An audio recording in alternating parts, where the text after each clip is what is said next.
Okay, so the quote that I'm going to show you is actually very important, and it all kind of comes back to why she's doing this game, so just listen to this. We're trying to help you. We can help each other. Helping someone is the best way you can help yourself.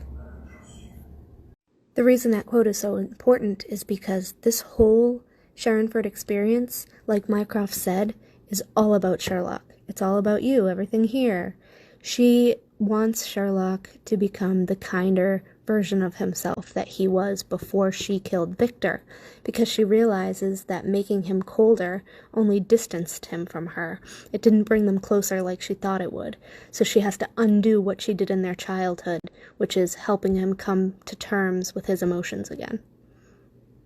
I had to go back for this Easter egg since it's at 6 minutes and 6 seconds, but if you notice, there's a picture of Benedict's real parents when they were younger that play Sherlock and Mycroft's parents in Mycroft's home. I thought that was really cute.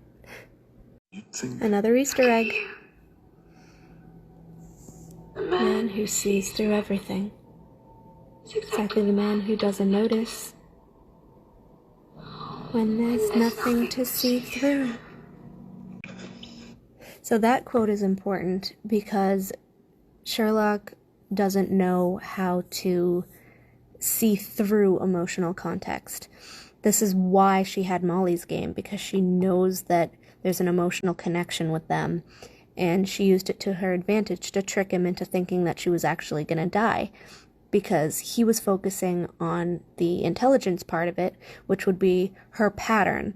And the pattern was that she was killing everyone regardless of whether he completed the actual game or not, like the governor, like all 3 of the Garridebs. So he believed that she was actually going to kill Molly because he couldn't see through the emotional context. That's what she means.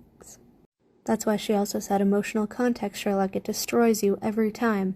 It destroys his mind, because when he's in an emotional situation, like Mycroft said, he was an emotional child, then he feels with his whole being. Just like when he's thinking, he thinks with his whole being. And so that's essentially what Molly's game was for. It was to bring out his emotions again the way that she wants. And I think it's nice that she used Molly and their connection, because there has to be some feelings there. Euros knows things beyond the normal scope. We heard that from Mycroft many times. And that's also why, which is good to mention, she said, in regards to Molly's house, there's no explosives in our little house. Why would I be so clumsy? That line, why would I be so clumsy, is essentially meaning if she killed Molly, she would be killing his emotional side again, the way that she did with Victor. But that's not her goal here. Her goal here is to make him the emotional person he once was. So it would be clumsy to kill Molly. It would be stupid to kill Molly. Because if she did, he wouldn't want anything to do with her. He wouldn't want to reconnect with her or play violin with her. So it all plays into her game, or her emotional side of wanting him to play with her. And him remembering her again. It's also good to mention that when she says the man who sees through everything is exactly the man who doesn't notice when there's nothing to see through, I find that a good parallel to when he tells Molly to say I love you, and she's like, I can't, and he says, why? And then she says, you know why? And he says, no, I don't know why. And she says, of course you do. Because we've seen in The Empty Hearse that he knows that she loves him. He knows that.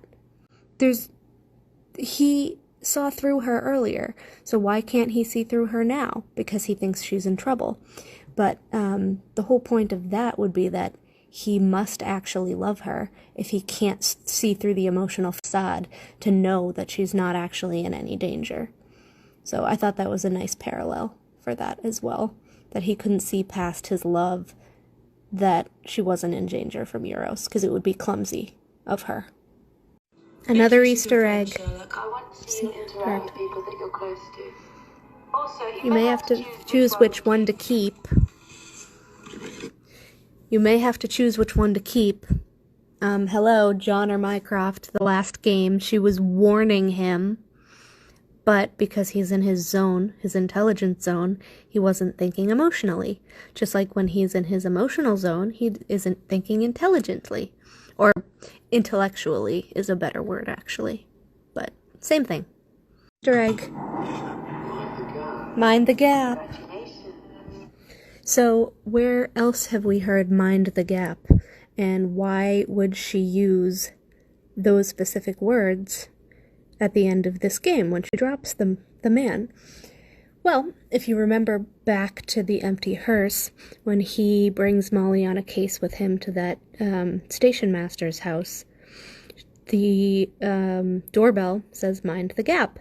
So this was essentially a warning or an indication of Sherlock's emotions coming out, because, as she said, hanging the Garridebs there was emotional context.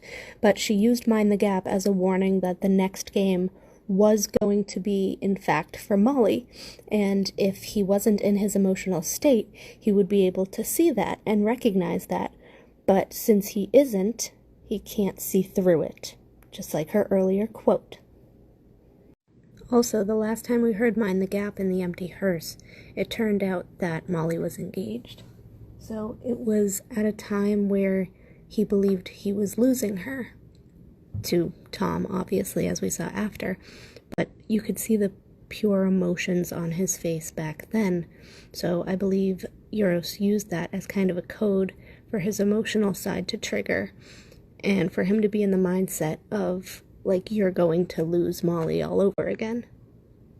Because it's a coffin, so, and he believed that she was going to die by Euros' hand. And it's interesting that she chose mind the gap as the code word or the warning to indicate that Molly's game was next, because that also indicates that Euros has been watching them since Sherlock got back from his exile, from Serbia, after his fall, which is over a good year. So that leads you to believe that Euros has been watching them this whole time, all the way back to the empty hearse, and knows everything that's going on in Sherlock's life. So that also means that she chose Molly to be the person to say I love you to Sherlock for a reason. You have to wonder why. You have to wonder what she saw and what interactions she witnessed to believe that they love each other, which is another reason why I believe that it's wholehearted that Sherlock does love her when he says he does. Ooh, I also want to say, if you think back all the way to the Reichenbach fall, Sherlock says, you can't get rid of an idea, not once it's made a home right here, and he pointed to Lestrade's forehead, or your mind. Once an idea makes a home in your mind, it's hard to get rid of it. So Euros planting the mind the gap, just, in the background, is still going to ingrain itself into Sherlock's mind because he's heard it before, and because more likely than not, it is a direct link to for him to think of Molly, just because of the one case that they had gone on together. So that idea is already implanted in his head that this next game is going to be for Molly, and I think that's part of the reason why when he sees the coffin, not only the I love you plaque, but just the coffin himself, he knows that it's for her.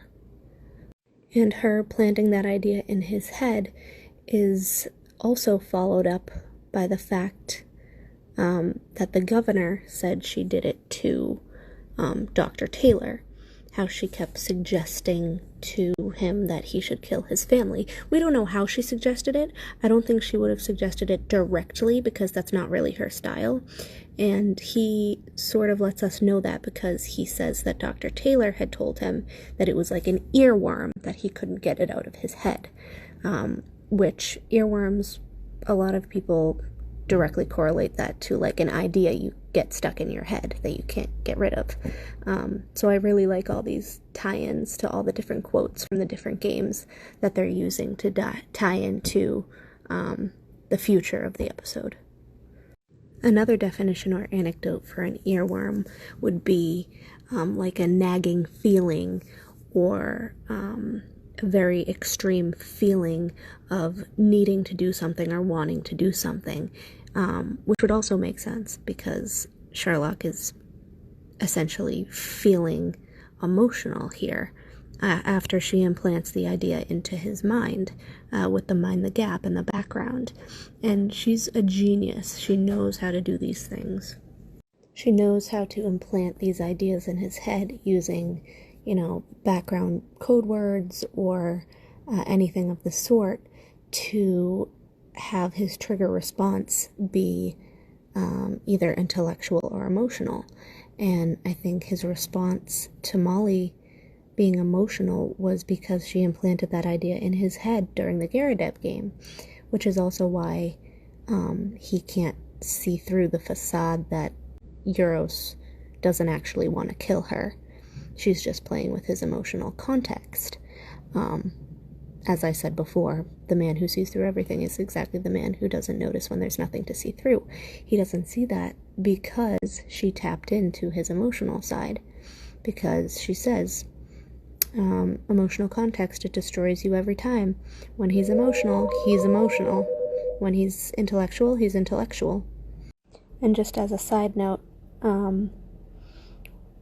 Mycroft had said, I used potential trigger words to update myself as to your mental condition. I was looking after you.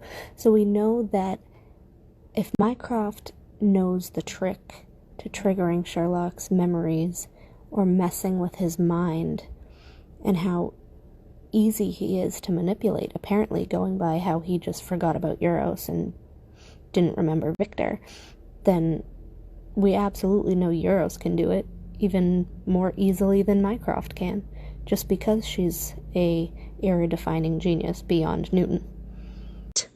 If the safety of my sister is compromised, if the security of my sister is compromised, if the incarceration of my sister is compromised, in short, if I find any indication my sister has left this island at any time, I swear to you, you will not. So I just reposted that scene from earlier because it was an Easter egg that I forgot to mention. When Mycroft says to the governor angrily, if I find any indication my sister has left this island at any time, I swear to you, you will not.